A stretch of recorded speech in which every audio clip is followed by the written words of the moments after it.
GDP 전세계 2위, 미국과 힘을 견줄 수 있는 나라 하면 모두 중국을 떠올릴 거예요. 불과 몇 년 전만 해도 세계의 패권이 미국에서 중국으로 넘어간다는 게 주류 의견으로 불렀을 만큼 중국의 기세는 무서웠는데요. 그런데 최근 2-3년 전부터 중국의 상황이 심상치 않습니다. 사회 곳곳에서 심각한 문제가 터져나오고 있기 때문이죠. 일부 전문가들은 중국이 곧 몰락할 수도 있다 라고 이야기까지 하는 상황입니다. 승승장구할 줄 알았던 중국이 어쩌다 이런 상황까지 오게 됐는지 지금부터 바로 알아보죠.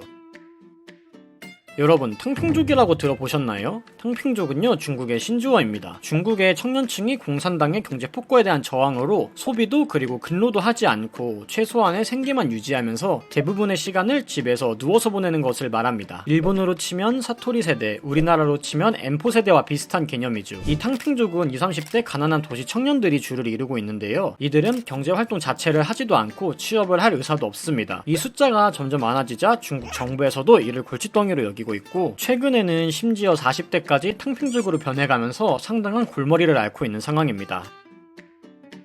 사실 중국은 탕평족이 나타날 수밖에 없는 구조긴 합니다. 보통 정상적인 민주주의 국가가 발전할 때는 초창기에 고속 성장을 위해 소수에게 부를 집중시키지만 시간이 흐름에 따라 국민 평균 인식이 높아지면서 부의 재분배 그리고 인간다운 삶에 대한 요구가 커집니다. 그리고 이 열망이 반영되면서 사회가 안정적으로 유지되는 방향으로 발전하는 경향을 보입니다. 우리나라 역시 마찬가지고요. 근데 중국은 시장경제를 도입했으나 공산당이 모든 권력을 장악하고 있는 형태로 발전하다 보니 GDP 2위 국가로 성장했음에도 이게 불가능했습니다. 국가는 정부를 차단하고 검열하고 반기를 드는 국민은 처형하고 반공산당 기업은 수청해버린 결과 국민들은 각성하지 못하고 부가 소수에게 독점되는 형태가 만들어집니다. 이런 공정하지 못한 상황과 공산당의 탄압 속에서 낙오자가 생기기 시작했고, 이게 오늘날 탕평족이라는 사회 문제를 만들어낸 거죠. 그리고 이 탕평족이 본격적으로 심각한 사회 문제로 번지게 된 사건이 21년 5월에 발생합니다. 22년 중국은 인구 통계를 발표하는데요. 이때 출생아 수가 1062만 명으로 역대 최저치를 기록합니다. 23년에는 800만 명으로 0명대에 들어설 것이라 예상이 되고요. 출산율이 최저치를 기록하자 중국 정부는 3자녀까지 출산을 허용하는데, 이 발표가 아이러니하게도 중국 MZ 청년들이 모든 걸 포기하게 되는 현상으로 이어집니다. 이게 무슨 말이냐 하면은 중국은 특유의 가부장제 때문에 남성은 부모, 처자식 외에도 장인어른과 장모까지 모셔야 하거든요. 이게 3자녀까지 출산을 허용하면 총 8명을 부양해야 하는 상황에 놓이게 됩니다. 가뜩이나 힘든 상황인데 정부는 짐을 더 씌우려 하니 피해의식에 잠겨있던 중국 청년들은 이제 모든 걸 포기하려 하는 거죠. 그리고 이 영향 때문인지 중국의 청년 실업률은 20%를 상회하게 됩니다. 우리나라 청년 실업률이 6.3%인 것을 보면 엄청나게 높은 수치죠.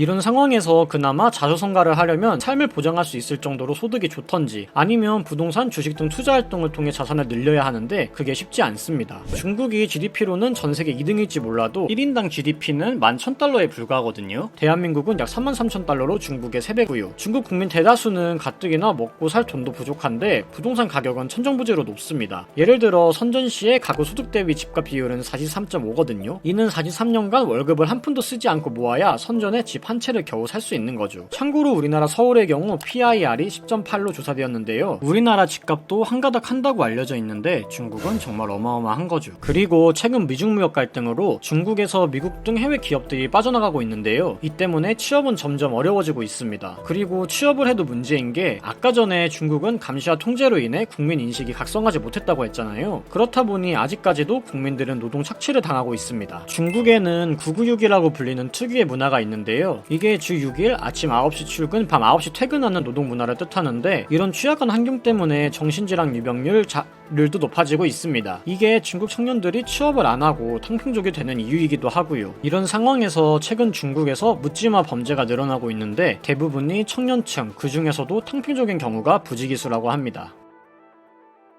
오늘은 중국의 몰락 징조 중 하나인 청년 문제에 대해 알아보았는데요. 최근 중국에서 일어나고 있는 심각한 현상이 한두 가지가 아니기에 다음 편에서는 현재 중국에서 발생하고 있는 또 다른 사회 문제에 대해 다루어 보고자 합니다. 오늘의 영상은 여기까지입니다. 이상 AI 스토리였습니다.